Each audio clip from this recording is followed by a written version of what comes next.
Hi there, Megan Robinson here. Welcome back to the Nightblade Epic podcast. A quick reminder that Legacy Books is going to be at Emerald City Comic-Con in Seattle, March 14th through the 17th. I'll be there, and so will Garrett, and he'll sign any books purchased from our booth. Heck, he'll sign books not purchased from our booth. He'll sign other people's books. He's crazy. Check us out at booth 2222. That's 2222. Second, thank you to everyone who's left us a review on iTunes.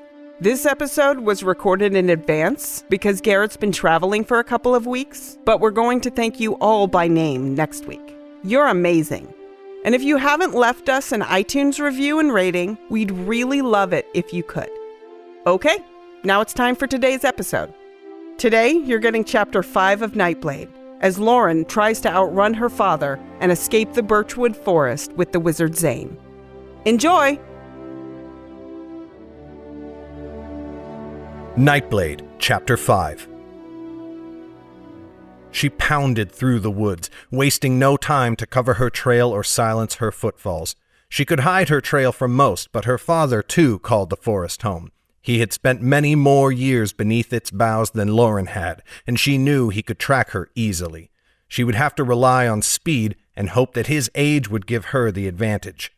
Every odd noise sent a gout of terror through her, but then she would reflect upon the sound and realize it was only a bird taking flight, or a doe fleeing from her footsteps. Even in her terror and her haste, Lauren's instincts could sense what her mind could not. It seemed an eternity before she saw the white bark of the birches far ahead. The summer sun beat down through the leaves, and sweat soaked every inch of her. She weaved between them, jerking away whenever her travel sack caught on branches. Finally, she slung it off her back to carry at her side. In a few breathless minutes, she emerged from the copse to find the forest empty. Panic seized her. Her hour had not yet passed. Where had Zane gone? She scanned the ground for his trail, but then she heard the snap of a twig, and he rose from behind a fallen log. "I am pursued," she said quickly. His eyes flashed. "The constables?" "No, I sent them the other direction, but my father spied me as I left the village." He muttered a curse. Lauren thrust a hand into her travel sack, wrapped it around her father's cloak, and tugged. "Here, leave your coat. It will get in the way and shine like the sun besides. Put this on." He obeyed without question, dropping the garment into the dirt and donning her father's green cloak. She saw his nose wrinkle at the smell, but he made no comment. "Come, and quickly," she said. "Try to follow my path exactly. The track I take us on will be difficult to follow. Mayhap we can lose him." "I have no quarrel with your father," growled Zane. "We should split up, or you should stay." Lauren's stomach spun circles. "I had no quarrel with your constables, and yet I saved you from them. You cannot leave me." His eyes darted back and forth. "Very well, but if he should catch us, I will not raise a hand against him first." "He will raise his, I assure you," she thought. But she said nothing. Zane would go with her, as long as she did not scare him off. As they went south, the land fell away before them. The slope of the ground lent them speed, and Lauren used it to their advantage. Once the land began to level again, she swerved suddenly right and up a low rise. At the top, broken rocks formed a sort of circle. The Giant's Crown, some called it, and the ground grew hard and stony beyond. She followed the rocky terrain as long as she dared, but when it turned north, she abandoned it and plunged again into the trees. Before long, a small stream sprang up at their feet. They ran down its speedy flow, splashing through the shallows at the edge. It slowed them somewhat, but water bore no marks of passage.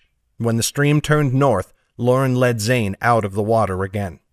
Here the trees were sparser, and they had to run long distances over open ground. Lauren imagined she could feel her father's eyes on her back as she ran. Her steps came faster and faster still, but soon Zane began to flag behind her. She had to slow her pace to match him, and every step seemed an irredeemable loss. "You must hurry," she said. "He will find us." Zane did not bother with an answer. He could move no faster, and they both knew it.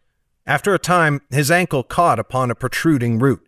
He stumbled, and in that moment her father struck. He leaped from the shadows between two thick oaks. A meaty hand lashed out, cracking against Lauren's cheek. She fell to the ground with a cry and struggled up before he could pin her down. But he did not come for her. When she rose, Lauren saw him atop Zane instead, wrapping an arm around the thinner man's throat. Zane's face turned red and then edged towards purple. He fought to bring a hand around, scrabbling for her father's face, but her father caught the hand and twisted it, prompting a screech of agony. Lauren's mind turned to ice at the cry. Never had her father hurt another in her presence, except when he fought her mother, and then Lauren only wanted each to hurt the other as much as possible. But now he threatened to crush the life from her chance at escape, the first man Lauren had ever hoped might save her from the life of pain and obscurity she feared. Icy rage turned white-hot, and Lauren drew the dagger. She leaped at her father with the blade held high, but he saw her coming and released Zane, scrabbling to his knees and away from her wild swing. He rose and roared like a bear brought to bay. The sound dampened Lauren's sudden burst of fury, and she hesitated. That moment was enough, and like a snake, her father lunged. One hand gripped her wrist to hold the dagger helpless, and his other curled into a fist that he drove into her face. Stars erupted at the edge of her vision, and Lauren stumbled back. Her father squeezed her wrist until the dagger dropped to the grass, and then let her follow it. She gasped at the pain in her eye, blinking as she fought to clear her vision. "Spawn of soiled seed," said her father between heavy pants. "You have been a plague and a pox upon me since the day you first clawed air into your lungs." He kicked her. The hard leather of his boots felt like a falling tree trunk. Lauren screamed and tried to roll away, but he only kicked her in the back. She could not see. She could not think. Where was she? Who was this man, and why did he want to hurt her so? Why did some part of her mind cry that he should love her, pick her up and cradle her in his arms and promise to take the pain away? Instead, he only gave her more. Lauren's eyes fell on Zane, who crouched a few paces away. The wizard's lips moved, and his eyes began to glow.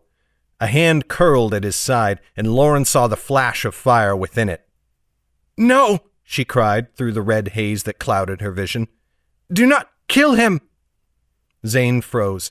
His lips stopped moving, and the fire wisped out in his palm. The shout drew her father's gaze.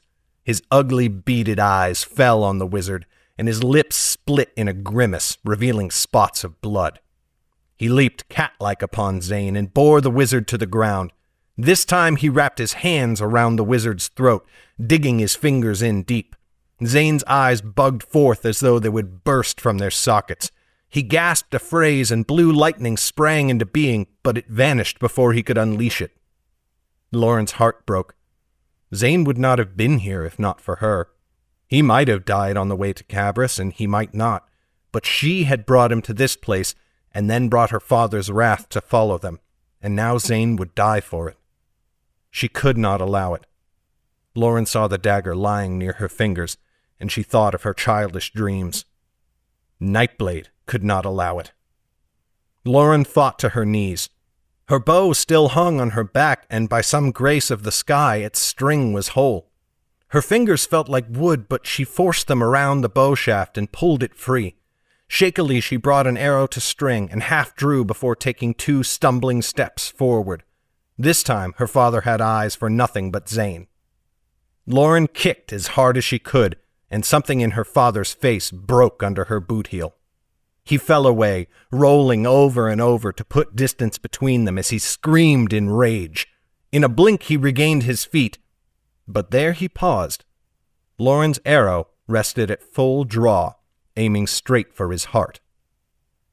Slowly, her father's ham-fist hands came up on either side of his head.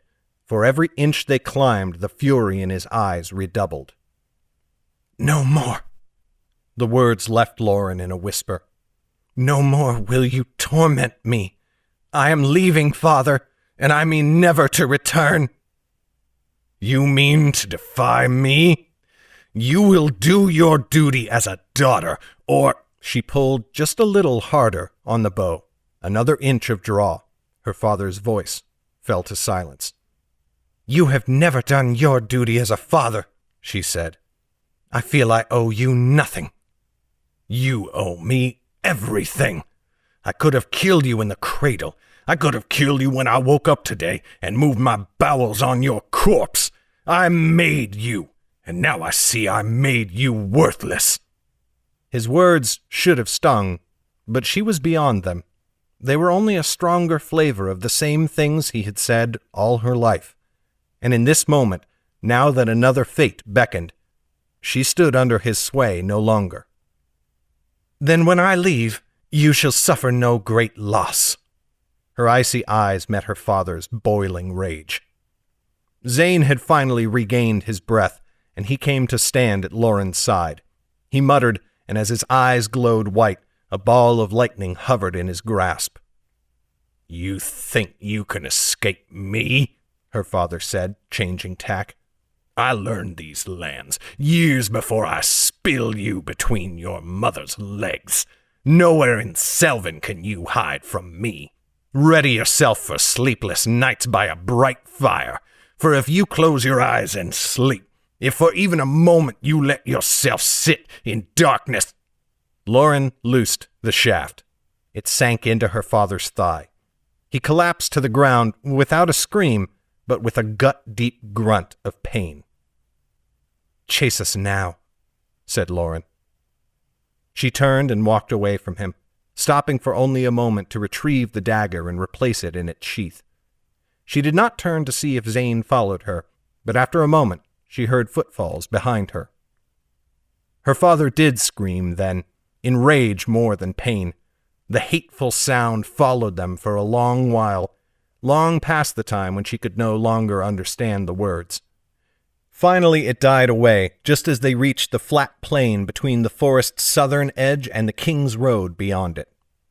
The sun hung low in the sky by the time they reached it. Lauren had only seen the road twice in her life. Its hard-packed dirt felt odd beneath her feet. Not far beyond, they heard the whispering sigh of the Melnar as it babbled its way towards the High King's seat. "The King's Road at last," said Zane. They were the first words he had spoken since the fight, and they came hesitant and raspy from his throat. His bruises would long remain, Lauren knew. She feared to see the marks on her own ribs, and whispered a quick prayer of thanks that nothing had been broken. But the road would not let her think of the hurt for long.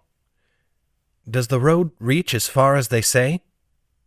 "I do not know what you have been told," said Zane, "but I would imagine it is longer.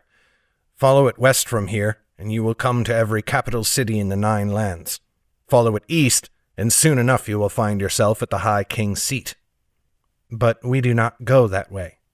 He frowned. "No, we do not travel upon the road at all. Fast though our path might be upon it, watchful eyes would spy us far too easily.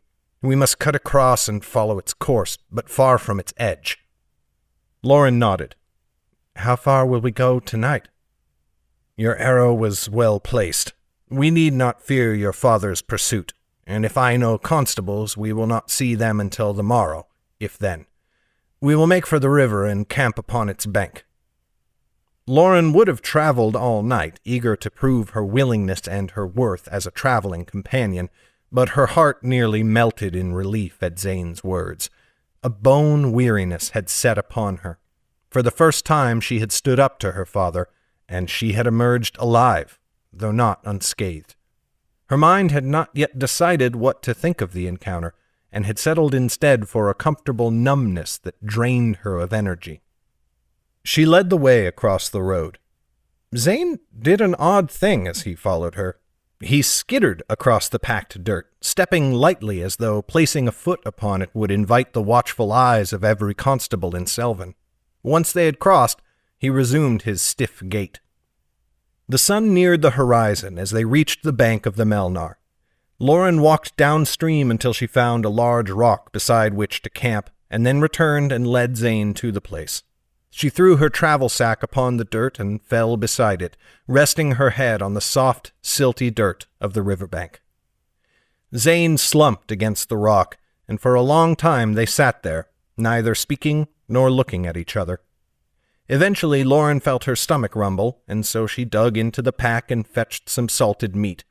She cut it with a hunting knife she always kept in her boot. The dagger at her belt was meant for a different kind of flesh, and split it with Zane. She pulled out more salted meat and one water skin for him. He drank thirstily and then refilled it from the flowing river. He chewed sparingly at the meat and then wrapped the remainder to place it in the bags hanging at his belt. Lauren felt great relief to see the wizard ration himself. She would not have to mother him, at least. The sun had vanished beneath the horizon, but dull orange still glowed in the sky when Zane finally spoke. "Will you never return home?" Lauren thought hard upon it. "He will die. Not from today. That arrow wound will heal long before his temper does. But one day he will, as will my mother. We never grow younger. I could return once they have passed. But why would I?" "Do you have no other—" "No. I am in the wrong to ask. Some wounds must wait before we can clean them." She wondered what that meant. "What of you? You do not seem on a course that bears return. What will you do? Run forever?" He did not answer, only turned away and lay upon the ground with the little pillow made from torn grass. He fell asleep faster than she could believe. Lauren built her own grass pillow and lay upon it, but sleep would not come. She could only stare at the numberless stars as they sprang to life in the inky night sky. Her mind raced and stood still all at once. She could not think of home. She could not remember her mother's face. She could recall Chet, but not his voice. And she could not envision Cabris or any place else that lay ahead either. There was only the here and now, and the quiet bubbling of the Melnar close at hand. She did not remember drifting off, but before she knew it, she had fallen asleep upon her pillow of grass. And when she woke, Zane had taken his meat and his water skin and gone, leaving her alone by the riverbank. This has been a production of Legacy Books, written and narrated by Garrett Robinson. The music in this podcast was created by Will Musser. Check out his incredible work at willmusser.com. That's WILLMUSSER.com. Today's letter is E. Thank you for listening. We'll see you next week. Bye-bye.